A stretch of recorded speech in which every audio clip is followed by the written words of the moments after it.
Të nderuar shikues të Euronewsalbania, përshëndetje. Mirë se erdhët në Balkan Talks. Në këtë cikël emisionesh, në këto kohë të stuhishme për sa i përket negociatave që po zhvillohen mes Kosovës dhe Serbisë, në mbikëqyrjen e emisarëve të rëndësishëm ndërkombëtar, ju kemi sjellë opinionet e shumë prej protagonistëve më të rëndësishëm të jetës politike dhe publike si në Kosovë ashtu dhe në Serbi. Por në këtë emision, un kam kënaqësinë që t'ju sjell opinionet e njërit prej ekspertëve më të njohur gjerman për temat e Ballkanit, të specializuar në problemin mes Kosovës dhe Serbisë. Ai është zoti Bodo Weber. Zoti Weber, shumë faleminderit që gjetët kohë të bisedonit me ne. Shumë faleminderit që më ftuat, zoti Egro. Faleminderit. Zoti Weber, doja ta nisja bisedën me një citim tuaj. Ju thoni, propozimi franko gjerman është në fakt një marrëveshje e përkohshme pas fazës së krizës, në të cilën ra dialogu gjatë viteve të fundit. Pyetja ime për ju është: a mjafton kjo për Ballkanin? Well, Franko, that's exactly my question to the... Franko, kjo është eksaktësisht edhe pyetja ime për propozimin franko-gjerman. Ky propozim do t'jetë vërtet një hap përpara pasi kishim një frenim të plotë të dialogut, ndryshe nga dialogu historik që filluam në vitin 2012-2013. Po futeshim në një krizë më të thellë në dialogun e 2015-s për komunat me shumicë serbe. Pastaj kaluam zyrtarisht në të ashtu quajturën marrëveshje gjithëpërfshirëse në vitin 2017, por më vonë u morëm me çështjen e shkëmbimit të kufimëve. Pastaj që nga viti 2020 deri vjet, ishim në një situatë pritjeje për negociata të drejtuara nga zoti Lajçak në nivel më të ulët në lidhje me problemet dypalëshe mes Kosovës dhe Serbisë.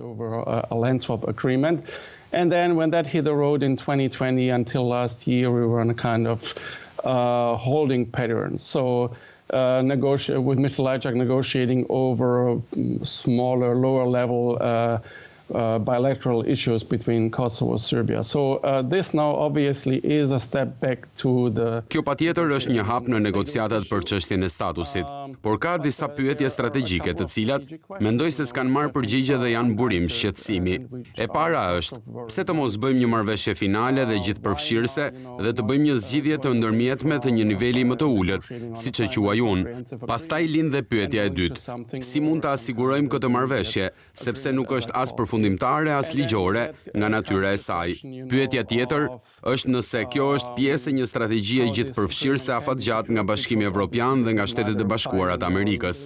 Kjo do të krijojë një marrëveshje përfundimtare dhe gjithëpërfshirëse. Pastaj, cili do të jetë plani kryesor pas asaj marrëveshje që do të krijojë një marrëveshje përfundimtare? Strategy by the EU and the US that will lead to a final and comprehensive agreement, and if so, what is that master plan behind that agreement that will lead from that agreement to a final agreement. Mr. Weber, if this agreement... Zoti Weber, nëse kjo marrëveshje na çon drejt një farë periudhe normalizimi mes Kosovës dhe Serbisë, a mendoni se një tjetër status quo që do ta pasonte më pas në kohën e duhur do të mundsonte njohjen reciproke mes të dy vendeve? Recognition between the two countries? Well, that's more or less what I understand from Western actors. That's basically the idea behind that this is... Në fakt, këtë kam kuptuar pak a shumë nga palët perëndimore që kjo është ideja pas këtij hapi të ndërmjetëm. BE-ja dhe SBA-ja nuk kanë dhënë arsyetime pse nuk është e realizueshme apo kuptim plot për të negociuar për marrëveshjen përfundimtare. Por kjo do të vi më pas. Siç thash, pyetja ime është, ndërsa kjo marrëveshje do të çojë drejt një hapi të sigurt që Serbia të fillojë ta njohë Kosovën, nuk do të jetë e lishme de jure, por do të jetë de facto në një farë mënyre. Recognizing Kosovo, it would not be legally de jure, it would be de facto in a way. And on the other side to granting Kosovo's other states. Nga ana tjetër, të çojë Kosovën drejt njohjes ndërkombëtare. Pyetja ime është, si do të vazhdohet më tej përgjatë afatit të caktuar kohor për të arritur një marrëveshje finale dhe gjithëpërfshirëse për negociata.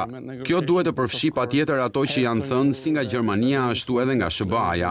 Muajt e fundit, shumë herë u është dashur të përfshin njohjen zyrtare ligjore të Republikës së Kosovës nga Serbia.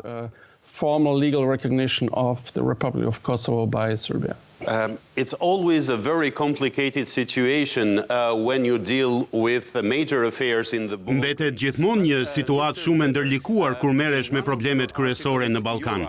Zoti Weber, në një nga artikujt tuaj ju shkruani: gjithçka po zhvillohet pas dyerve të mbyllura, por kur shikoni deklaratat e zyrtarëve europian dhe amerikan, të krijohet përshtypja se Beogradi dhe Prishtina do ta nënshkruajnë marrëveshjen. A e konsideroni atë si një hap madhor drejt stabilizimit të marrëdhënieve mes dy vendeve?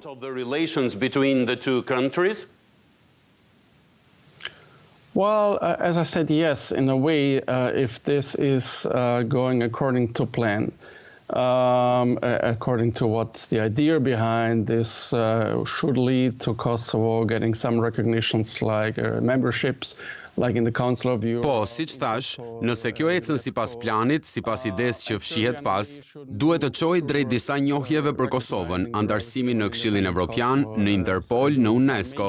Edhe Serbia duhet të ecë drejt njohjes së një Kosove të pavarur dhe të hedhë hapa të rëndësishëm në këtë drejtim. Çështja këtu është nëse do të vazhdojë dhe nëse do të ndiqet vazhdimisht vite pas nënshkrimit të marrëveshjes diplomatike, marrëveshjes përfundimtare dhe gjithëpërfshirëse. Më lini t'ju kujtoj se dialogu politik në vitin 2012-2013 filloi me nënshkrimin e marrëveshjes së prillit. Patëm një qasje të besueshme që nënkuptoi marrëveshje të ndërmjetme, një marrëveshje që hodhi hapa drejt stabilizimit të marrëdhënieve mes Kosovës dhe Serbisë, njohjen de facto të Kosovës nga Serbia, përparimin dhe shpërblimit të Serbisë drejt pranimit në Bashkimin Evropian. Pastaj edhe lëvizja në këtë drejtim, edhe për Kosovën për të pasur subjektivitet të plot ndërkombëtar. Gjithsesi, kjo humbi sepse nuk ishte një plan afatgjat apo kryesor, kur hoq vëmendja nga rajoni në kryeqytetet kryesore, Berlini, Washingtoni, për shkak të trazirave të tjera nëpër botë, palët zgjodhen të krijonin hapësira për protagonistët që të manovronin, sidomos presidenti Vučić, por edhe presidenti Thaçi. Ata e përdorën këtë për ta sabotuar procesin. There was no long-term plan and no master plan, and then when attention was drawn away from the region in the main capitals, in Berlin, in Washington, due to other hotspots in the world, leeway and maneuvering space occurred for the actors, particularly for President Vučić, but also back then for President Thaçi, and they used it to undermine the process. And we've seen many things happening, and I mean, for example, we've seen the... Kemi parë që kanë ndodhur shumë gjëra, për shembull, kemi parë aneksimin rus në Krime që e largoi vërtet vëmendjen nga lojtarët kryesorë që ndodheshin pas, edhe nga negociatat dhe menaxhimi i procesit që po bëhej në Bruksel. Për mua kjo është çështja kryesore, sepse i kemi parë negociatat, për shembull, presidenti Vučić po luan lojën e tij, po përpiqet të luajë me kohën, edhe vjet po luante me kohën dhe qëndronte midis Rusisë dhe Perëndimit. Këto lojëra janë manovra mes lindjes dhe perëndimit, mes angazhimit për një dialog me Kosovën dhe përpjekjes për t'i shtyrë dhe shfuqizuar detyrimet. Pyetja është nëse Perëndimi, negociuesit e vërtet, pas nënshkrimit të mundshëm të marrëveshjes, do të vazhdojnë të këmbgulin njësoj pas një farë kohe dhe të mos ofrojnë një hapësirë të re kur ka shumë të panjohura që nuk i njohim në këtë moment, për vitet e ardhshme në lidhje me zhvillimin e mëtejshëm të luftës në Ukrainë, për zgjedhjet presidenciale në SBA dhe kështu me radhë. In the long run, and not offer any new space, you know, when there are so much unknowns that we don't know at this moment for the years to come, from the further development of the Ukraine war to the upcoming US presidential elections and so on. Mr. Weber, it was only a few days ago that Zoti Weber, vetëm disa ditë më parë, kryeministri i Kosovës, Albin Kurti, foli specifikisht për presionin që Perëndimi po ushtronte mbi të. Konkretisht, po e citoj: Perëndimi ma bëri të qartë se propozimi është shumë pranë formatit merre ose lëre dhe negocimi i tij nuk do të lejohet. Ata thanë se vendet e tyre do ta mbështesin anëtarësimin e Kosovës në organizata ndërkombëtare dhe tani një jo nuk pritet nga Kosova, pasi do të ishte një ballafaqim me ta. Pyetja ime është, a duken pak kontradiktore këto dy fjali, në kuptimin që është një propozim merre ose lëre, por njëkohësisht përmendet fakti që tani nuk pritet një jo prej Kosovës, sepse Perëndimi ka plane të tjera për Prishtinën? Well, I mean, it's very clear that the West wants this agreement to be signed They've already spent a year on, or 3/4 of a year. Është shumë e qartë që Perëndimi do që kjo marrëveshje të nënshkruhet. Kanë kaluar 1 vit ose 9 muaj që nga gushti I vjetshëm për të ardhur në këtë propozim. Në këtë moment absolutisht nuk janë gati për diskutime më të thella rreth racionalizimit, nëse kjo qasje është kuptim plot. Në një farë mënyre, po, kam frikë se kryeministri Kurti ka të drejtë kur thotë që Perëndimi dhe negociatorët perëndimor kanë ofruar qasjen merre ose lere. Kjo tregon se mund të ketë akoma hapësirë për negociata lidhur me aneksin e zbatimit. Në këtë moment është thjesht një përshtypje, po kjo është situata dhe sigurisht deri diku është pak ironike, sepse shohim që negociatorët dhe kryeqytetet perëndimor janë shumë negativ me Prishtinën për performancën e qeverisë Kurti. Qeveria Kurti në një farë mënyre është përpjekur të rezistojë atij propozimit bazuar në atë që duhet të jetë, në atë që duhet të ketë qenë apo që ka qenë pozicioni I Perëndimit apo pozicioni gjerman. Kjo do të thotë një marrëveshje finale dhe gjithëpërfshirëse. We see the Kurdi government in a way having tried to resist this proposal based on what should have been or should be or what has been Western position, including the German position previously. That means a final and comprehensive agreement. So in a way, he is beaten, for being principled. At the same time, there is this dilemma that comes. Ai u ka qëndruar parimeve. Njëkohësisht, bashkë me këtë marrëveshje të ndërmjetme, vjen edhe një dilemë. Nëse kërkojmë një marrëveshje përfundimtare që ka siguri të plotë për Prishtinën, në lidhje me njohjen e Kosovës nga Serbia, si bazë për t'i kërkuar Prishtinës koncesione për shembull, për komunat me shumicë serbe. Kjo do t'ishte një lojë më e lehtë, por me këtë marrëveshje të ndërmjetme, Prishtina po kërkon diçka për të ardhmen e largët dhe këtë mund ta japin vetëm negociatorët perëndimor, premtimet dhe sigurinë që do të ketë një marrëveshje përfundimtare. Kjo e bën shumë të ndërlikuar. Kjo marrëveshje e ndërmjetme I jep një tjetër pozitë Prishtinës. So I mean this I think makes the very tricky setting with this intermediate agreement, and this gives a very difficult position to Pristina. Mr. Weber, Zoti Weber, pak a shumë I njëjti presion po ushtrohet edhe mbi presidentin Vučić, I cili thotë dhe po e citoj: "Duhet ta pranonim planin. Nëse jo, Serbia do të përballet e para me ndërprerjen e procesit të integrimit, e dyta me ndërprerje dhe tërheqje investimesh dhe e treta me masa gjithëpërfshirëse politike dhe ekonomike që do ta dëmtonin në rënd Serbinë. Ne nuk e përballojmë dot izolimin." Ky plan kryesor për të cilin po flasim, zoti Weber, a ofron material të mjaftueshëm për të dy vendet për të stabilizuar marrëdhëniet e tyre, apo kur të mbarojë dhe të fillojë zbatimi, atëherë mund të kemi një tjetër erë ndryshimesh në marrëdhëniet mes tyre? In the relations between them? Well, actually, I'm not sure whether the same level of pressure is on Belgrade. My impression is it isn't. And what you just quoted, we've seen over the time of Nuk jam I sigurt nëse ka të njëjtin nivel presioni ndaj Beogradit.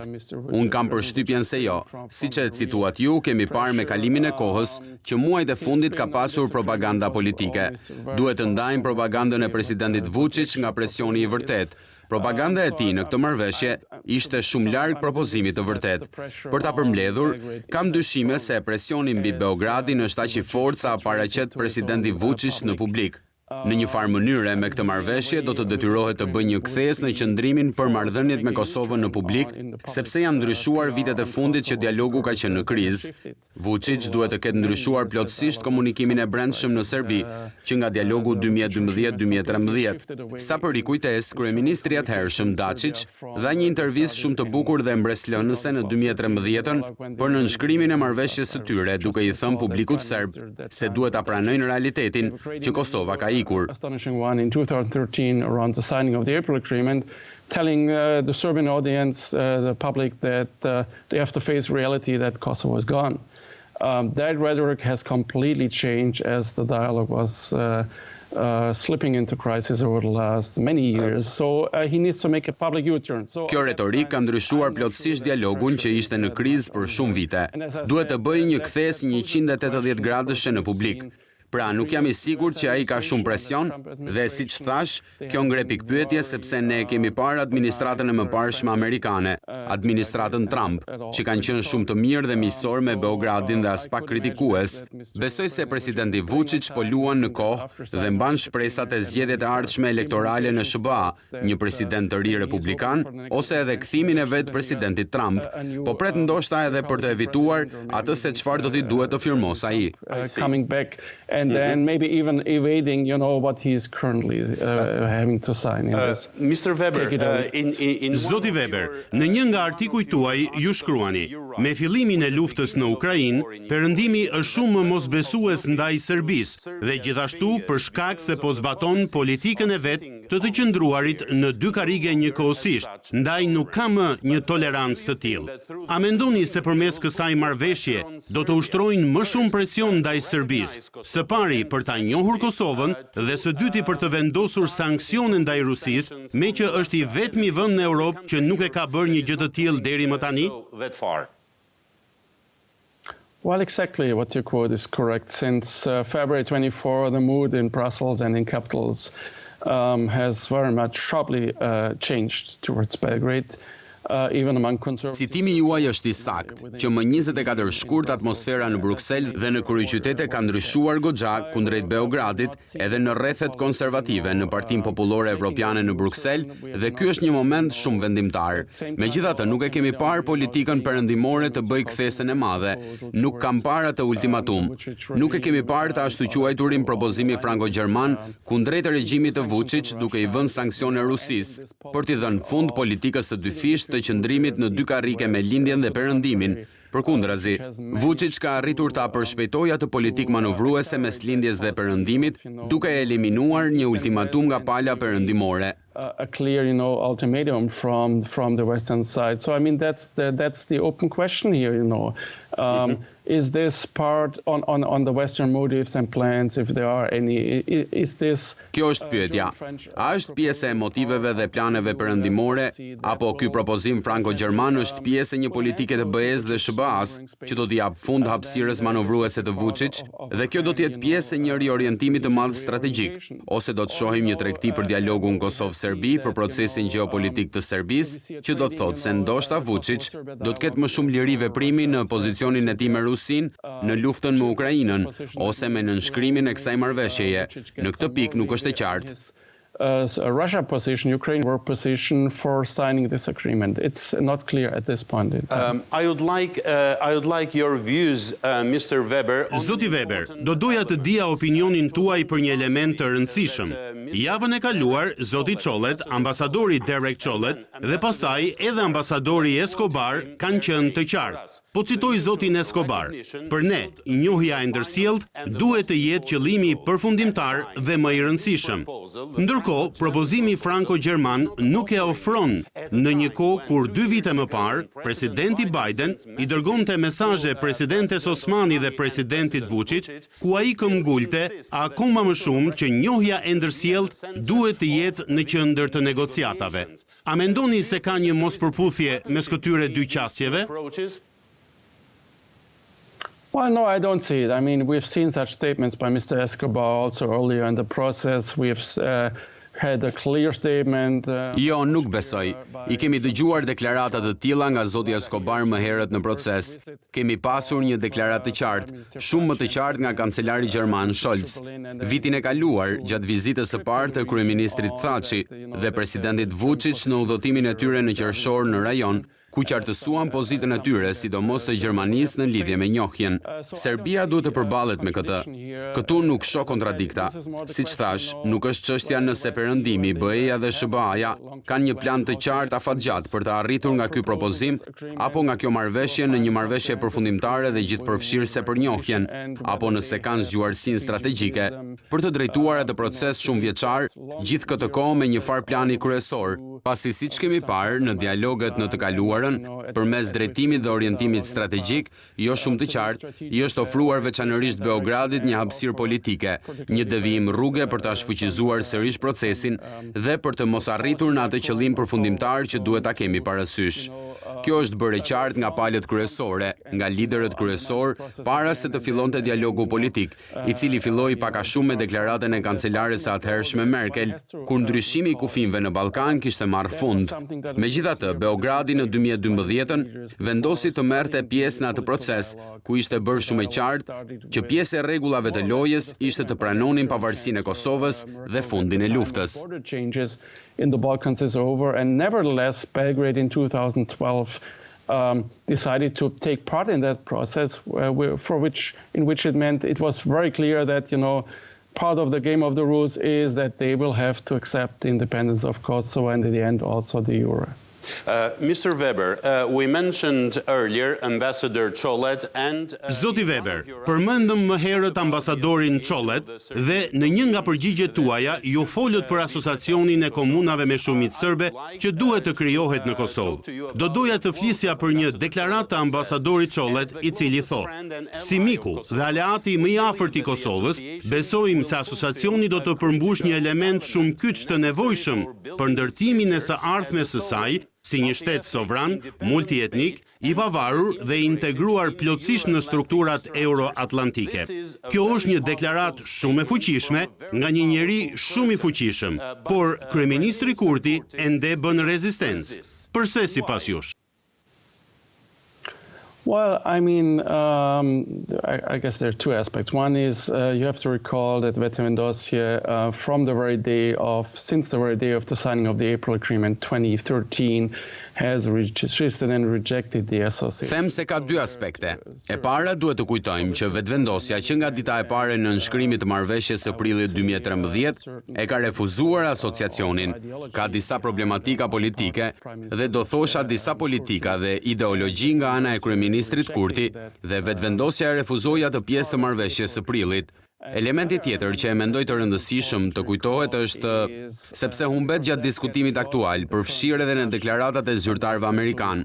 Si arriti të bëhej ky asociacion? Pjesë e negociatave që do të çojnë drejt marrëveshjes, asociacioni u përmend nga Beogradi, jo si një mjet kryesor praktik për të ashtuquajtur një integrim të serbëve kosovar në shtetin dhe shoqërinë e Kosovës. Jo, ishte si një element fytyrë shpëtues për Beogradin dhe si mjet simbolik pas 3 dekadash ku Beogradi u ka thënë serbëve në Kosovë, sidomos atyre në veri, që janë pjesë e Serbisë dhe duhet të bëjnë një kthes të madhe, duke u thënë serbëve në veri të Kosovës që mund të mos përfundojnë në Serbi. Kjo ka më shumë përdorim simbolik dhe më pak praktik kur vjen puna tek integrimi. Kjo është faza aktuale. Problemi është, ka përmbajtje praktike. S'ka pasur kurrë qëllim të ketë përmbajtje praktike. Prandaj problemi praktik është problemi thelbësor për kompetencat e një lidhjeje, për shembull, i cili nuk u zgjidh kurrë dhe kjo kontradikti çoi drejt ngërçit në dialog që prej vitit 2015. It's practical substance.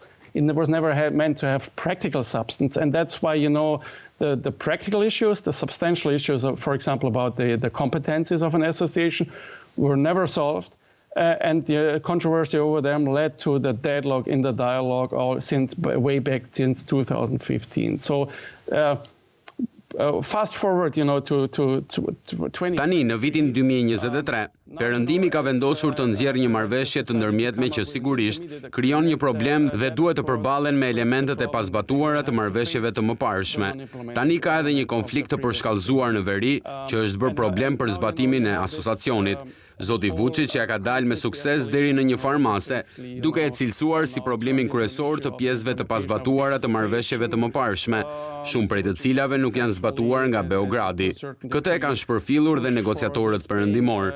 Tani, për shkak të krizës dhe largimit të serbëve nga institucionet në veri, lidhjet janë kthyer në zgjidhje afatshkurtra të konflikteve. Kjo krijon vërtet një problem sepse thelbi i integrimit të serbëve të Kosovës në shtetin dhe shoqërinë e Kosovës, po zbehet plotësisht. Nga njëra anë është jo thelbësore, por nga ana tjetër, e them me keqardhje, shohim Brukselin dhe administratën amerikane që veprojnë në pjesën tjetër të Ballkanit, në Bosnjë për 2 vjet, po drejtojnë negociatat për të ashtuquajturat reforma zgjedhore në të cilat bëjnë të kundërtën e asaj që po i kërkojnë të bëjë qeverisë Kurti. Që asociacioni s'do të jetë kurrë si Republika Serbe në Bosnjë, por në Bosnjë për 2 vjet kanë bërë një politikë paqësimi mes partive dhe liderëve nacionalistë të kroatëve dhe serbëve. Kanë negociuar për të ashtuquajturën reformë zgjedhore, e cila s'bën gjë tjetër veç se çon drejt ndarjes etnike territoriale. E sigurt është që ajo që Perëndimi po jep Prishtinës në Kosovë bie në kundërshtim të plot me atë që bëjnë anën tjetër të Ballkanit, në një kohë që e dini se ka një frikë, ndoshta të tepruar, nga Prishtina që ky asociacion mund të çojë në të ardhmen e largët në një farë autonomie territoriale që do të mund të shërbente si prelud për ndonjë shkëputje. Nationalist leaders and parties of Croats and Serbs and negotiated over a kind of so-called election law reform, which is nothing else, that leading to further ethnic and ethno-territorial division. So the reassurances that the West is giving to Pristina down there on Kosovo is in stark contrast of their performance they're doing at the other end of the Balkans when, there is this fear, maybe over-exaggerated fear by Pristina that this will lead, the association will, in the distant future, might lead to some form of territorial autonomy, which is the prelude to some secession. Mr. Weber, I just wanted to... Zoti Weber, doja të dija opinionin tuaj.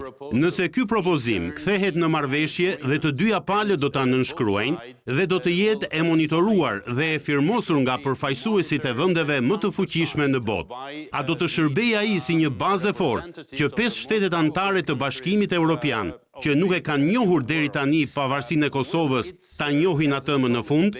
A do të krijojë kjo më shumë oksigjen për marrëdhëniet që Kosova do të krijojë me botën, diçka që i nevojitet dëshpërimisht? Do so and will provide more oxygen for the relationships that Kosovo will establish with the world, which is something that it desperately needs? Well, again, this is one of the elements where you can see how an intermediate agreement, while it may deliver progress. Ky është një nga elementet ku mund të shohim si mund të krijojë zhvillim një marrëveshje ndërmjetme, por po ashtu edhe mund të krijojë probleme në negociata. Sigurisht, nuk e dim tani saktësisht se çfarë do të bëjnë apo nuk do të bëjnë 5 shtetet për propozimin. Dim që nëse kjo marrëveshje firmoset dhe zbatohet, do të bëjë që të paktën 2, në mos 3 negociator, ta njohin dhe të ndryshojnë pozitën e tyre. Slovakia dhe ndoshta Rumania, sigurisht, Spanja dhe Qiproja nuk do ta bëjnë. Nuk do të ndryshojnë pozicion, por ndoshta praktikat politike kundrejt Kosovës duke i bërë më miqësore. Lidhur me njohjet zyrtare, duhet thënë se nëse një nga të 5 nuk do të ndryshojë pozicion, me siguri prap do ta bllokojë integrimin e Kosovës në Bashkimin Evropian. Formal recognition, it doesn't look, is on the table. So then the question is, if at least one of the 5 non-recognizers will not shift position, that might still, or for sure, will still block Kosovo's EU integration path. And on top of this, mbi të gjithas duhet të harrojmë që kemi de facto 6 shtetet që se njohin, ndërta edhe Hungaria e kryeministrit Orban, sepse ajo është aleate e afërt e Serbisë. Prandaj, sa të jeti parashtruar ky propozim, ka një nen ku Serbia dhe Kosova duhet të dëmtojnë rrugën e njëra tjetrës në integrimin në BE.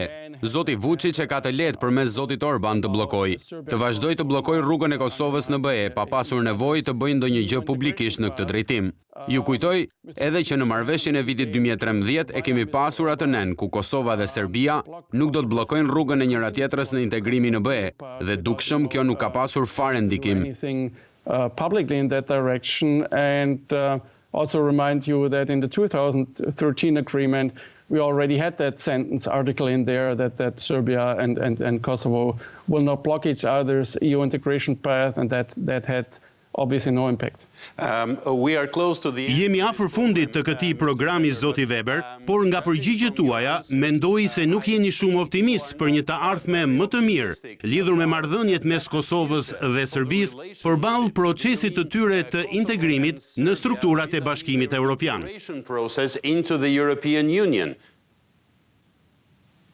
Well, not completely sure. I mean, I would not give a forecast on whether this agreement will be ultimately signed and implemented. S'jam plotësisht I sigurt, nuk mund ta parashikoj nëse kjo marrëveshje do të firmoset dhe do të zbatohet në fund. Ndoshta edhe ndodh, por siç thash, për mua pyetjet thelbësore strategjike s'kan marrë përgjigje. Siç e dini, keni përdorur shumë strategji të BE-s dhe Shteteve të Bashkuara lidhur me dialogun mes Kosovës dhe Serbisë.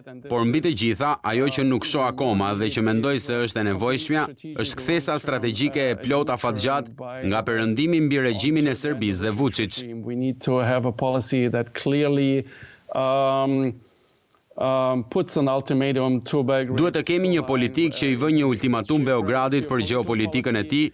Dhe mbi të gjitha, nuk e kemi diskutuar, duhet të kthehemi seriozisht te çështjet e demokracisë dhe sundimit të ligjit, sepse edhe kjo është e rëndësishme. Nëse në fund Serbia e firmos marrëveshjen dhe e njeh Kosovën, nëse rreshtohet me Bashkimin Evropian për Rusinë, kjo Serbi që kemi lejuar të transformohet në mënyrë autokratike për 10 vitet e fundit, nuk do të mund të bashkohet kurrë me Bashkimin Evropian.